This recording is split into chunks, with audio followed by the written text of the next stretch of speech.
Mini episode 295 of the FDH Lounge is brought to you by that NBA lottery pick, your pop culture influenced look at the world of hoops. Follow them on the web at that NBALotterypick.com. The FDH Lounge. You want to schedule your life around it. A long time ago, on a gloomy, wet Cleveland spring night, two men stand alone amidst the late-night drizzle. Their voices echo across the vacant station parking lot as they debate the merits of the great American radio show that have been missing for far too long. On that night, an idea was born. That idea became the FDH Lounge.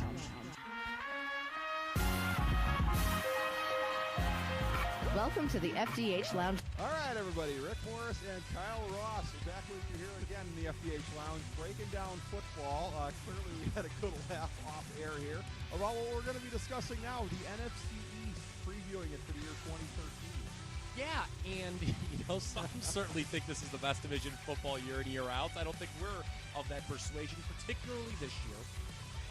It's a division that when we did mini episode number 257, I am a completist. Yes. At the end of last year, our sort of detox at the end of 2012-2013 season, I think you and I were kind of scrambling to pick a winner. Right.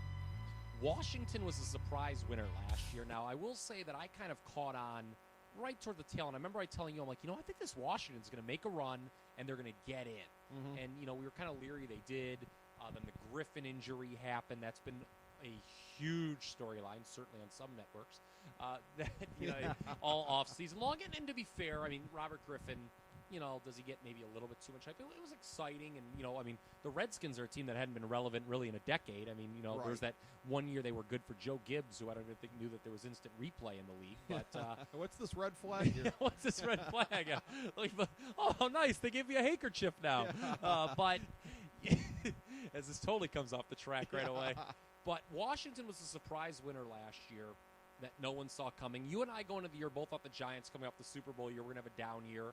Interestingly enough, they had the same record as their Super Bowl winning season of 9-7. Yep. They just didn't get lucky to get in the playoffs. Dallas was Dallas. They were there, a lot of talent. They have the chance to make the playoffs last week of the year, and Tony Romo stinks. That's kind of been the narrative of the Cowboys for the better part of 5 years. Yeah. And then the Eagles were a disaster in the swan song for Andy Reid. Completely fell off the rails. Everything went wrong. They were a team that I thought could potentially win the division before the season. It was nothing like that. They were 4-12. I remember last year at one point you called them, I think, the worst 2-0 team in NFL history. Yeah. Or something like that. Or it was like 3-1. It was their 3-1, and their 3 wins were by like a combined 4 points. Yeah. They won one game the rest of the way. They were awful. They squeaked out wins, but were awful. And now they have Chip Kelly. Yes. So here's my view of the division. Philadelphia is going to be better this year.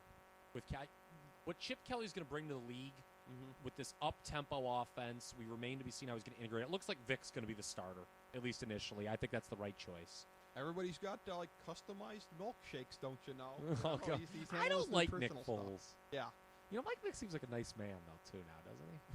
I always like it. It just seems like, I don't know what it is. Don't let the ASPCA hear that. Well, I know. Yeah, don't let him hear Riley Cooper either, by the way. Oh, Jesus, yeah.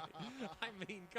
By the way, I love the comments, when that story initially broke about what he said at the Kenny Chesney concert. And someone's like, isn't this like saying I will fight every heterosexual in here at a Melissa Etheridge concert? Rule number 1 for Riley Cooper. You cannot go to a Kenny Chesney concert and talk like Jay-Z. That's not permissible. Okay. No. Oh, yes. Okay. I got you. But anyway, the Eagles, getting back to analytics here, are going to be better. We talked about teams who, about roughly somewhere between a quarter to a third of the league sees its season win total shift by 4 or more every year. I think the Eagles are a team who falls into that category. I see them all the way up at 8-8 this year, believe it or not. I think Kelly's offense, it's going to catch people off guard. I think he's not going to just go with the one starter. Right. I think he's going to be doing a lot of crazy things that always work short term. See the read option last year, see the wildcat in years past. And this division isn't great. They're going to be much more competitive than they were last year. I got the Eagles at 8-8. They're the clear improved team. I got them 8-8 also. Oh, wow. Yeah. Okay, I thought that I was pretty optimistic of them. Yeah. The Redskins are going to regress. They're a team that jumped from 4 wins to 10 wins in RG3's rookie year. Going to be from 10-6 to, I'm saying 6-10. Wow. At first I was going to go that low, but you know what? Looking low, I think they're going to dip a little bit this year, much like Indianapolis with luck. But that doesn't mean I'm cold on them moving forward. I think Washington's going to be a player in this division for years to come. Right. But the Griffin, I don't want to call it controversy because that just seems like I'm not trying with the English language, but for lack of a better term, Griffin controversy is going to kind of screw with this team this year. Is he healthy? Is he not? How are the Shanahans going to play him? I think there's a bit of a rift there. And a lot of things went right for them towards the end of the year last year. They didn't beat a lot of great teams down the stretch, but they played well. But I just think when you jump from 4 wins to 10 wins in one season, you're going to see your win total dip the following year. I've got them 7-9, Washington. Okay. So we got them fairly close. Yeah.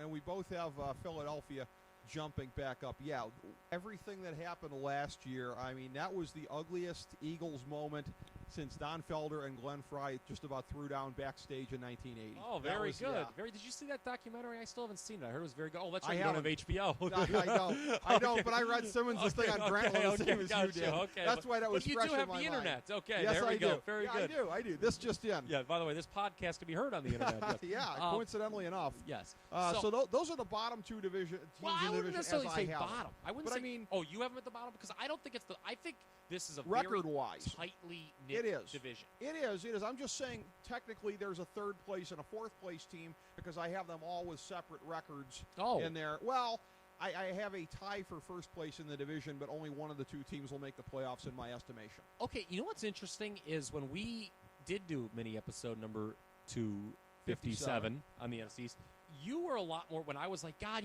for me, I guess then by default it's between, because I knew the Eagles would improve, but not to the point where they'll win the division. The Redskins would go back, so that would leave the Giants and Dallas.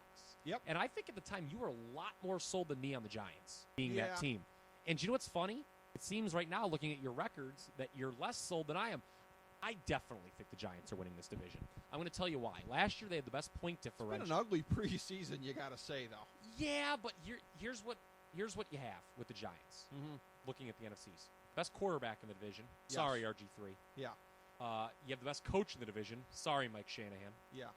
And you had the team with the best point differential of the four last year. I'm big on point differential. Remember, the Giants were just kind of unlucky not to get in the playoffs last year. They had the same exact 9-7 record as they did the year before. They just didn't get in the playoffs. Right. And it seemed that they were just as good in the regular season. They just kind of lost a couple of head-scratching games and were just unfortunate not to get in. But looking at the point differentials last year, Philadelphia an atrocious minus 164. Dallas was minus 24. But Washington was plus 48. The Giants were plus 85. Yeah. Plus 85. The only teams in the NFC better than that were Chicago, who didn't make the playoffs, and then Green Bay, Atlanta, San Francisco, and Seattle. So I think the Giants may have been the best team in the NFC last year. They didn't get a chance to show it. I think Big Blue wins this division. I'm still saying 9-7 only, but it could be better. I'm more confident in them now than when we last talked about this division. I'm agreeing that they win it at 9-7. I also have Dallas at 9-7, but missing the playoffs on the tiebreaker. Not only not winning the division, but not getting a wild card. See, how about them Cowboys? But every year I'm kind of like, they've got the talent. They should. I got them 7-9. I'll be honest with you. Okay. I just think here's the thing. I like Tony Romo a lot more than you do. I know that. Right. I think he's in the Jay Cutler, Matt Stafford class of quarterbacks. Again, kind of passed up by. I think that's a real slam on Matt Stafford. Oh, I think they're the same guy. I think. Has Romo ever thrown for 5,000 yards? No, but he's had some great statistical games. I mean, just because he's thrown for 5. I mean, Detroit also passes at every play, and he's operating out of the shotgun, and he's got Kelvin Johnson. Okay.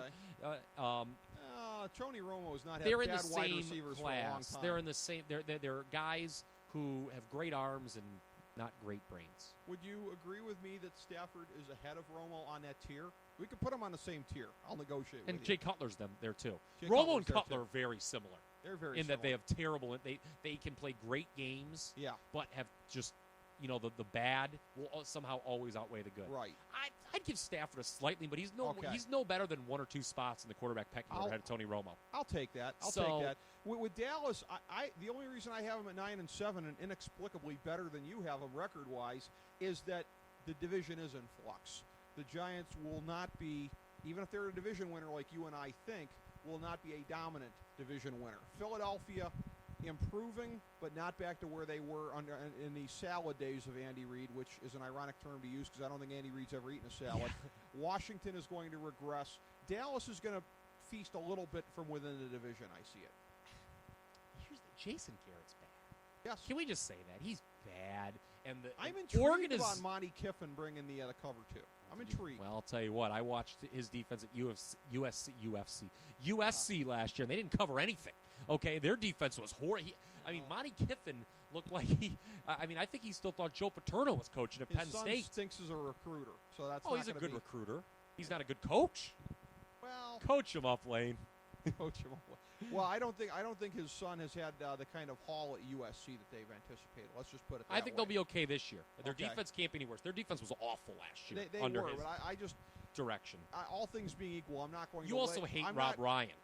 Admit it, and you think if I came in there, the defense would be better. Fan, I'm not a big Lane Kiffin guy, but I think Monty Kiffin is one of the modern geniuses in pro football history. So I'm just going to. I don't think there's a lot modern about him. He's a genius. He once was a genius. I don't think he's a modern genius anymore. I'm going to be one of the last guys in the world to lay blame at his feet, regardless of where he's at with his track record. Well, you know who I don't think is very good? Who? Bill Callahan.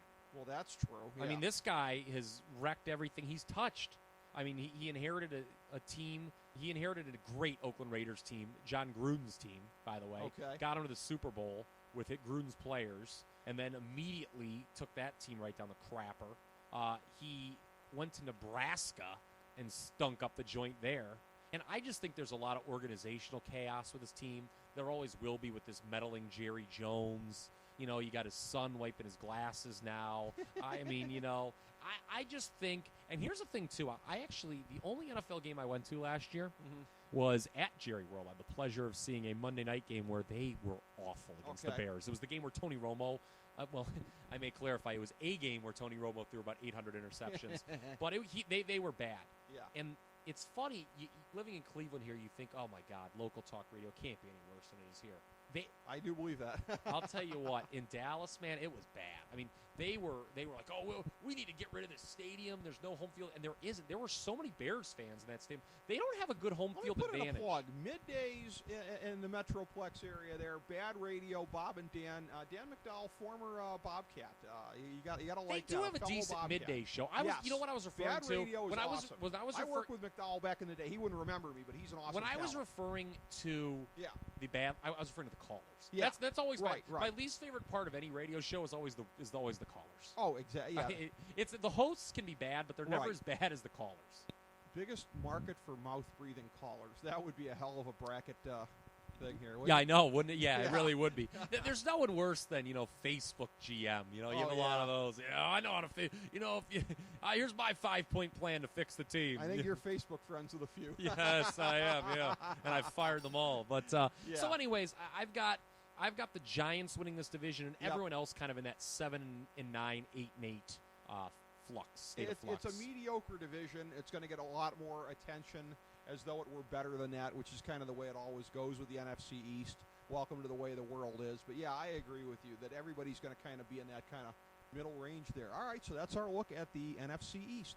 As we bring the show to a close, we would like to extend our deepest gratitude to NBC, CBS, ABC, Fox, all Clear Channel affiliates, TNT, TBS, USA, UPN, Deadspin.com, YouTube.com, YTMND.com, MySpace.com, various blogs, Fox News, CNN, CNBC, MSNBC, IamBoard.com, Billboard.com, Google.com, ESPN, ESPN2, ESPN News, ESPN Classic, NBA TV, NFL Network, Sports Time Ohio, Athlon Magazine, Comedy Central, Cartoon Network, The Boomerang Channel, QVC, BET, The Spice Channel, Steno Notebooks, Manwich, Papermate Office Supplies, waitresses, strippers, bartenders, garbage men, janitors, microwave popcorn, the writers of The Office, Scrubs, Entourage, My Name is Earl, Oz, Metalocalypse and the Boondocks, Aquafina, and the Periodic Table of Elements.